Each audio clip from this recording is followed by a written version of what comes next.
Bună ziua, doamnă! Doamnă, am și o întrebare pentru dumneavoastră. În ce secol suntem, doamnă? Bună ziua! În ce secol suntem? Da. Păi, Dar lasă mâinile alea jos, pui mâinile așa, tu mergi ca și cum mergeai normal. Hai încă o dată. Oh. Hai. Bună ziua, doamnă! bună ziua! Am și o întrebare pentru dumneavoastră. Dar te uiți la mine sau unde te uiți? Păi să nu vină cineva din spate.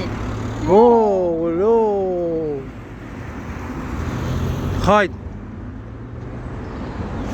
Bună ziua, doamnă! Bună ziua! Am și o întrebare pentru Dar dumneavoastră. stai mai departe.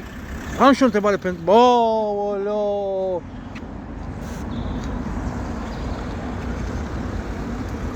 Bună ziua, doamnă! Bună ziua! Am și o întrebare pentru dumneavoastră, doamnă. În ce secol suntem, doamnă? Păi, stați puțin, domnul, că m-ați luat pe nepregătite.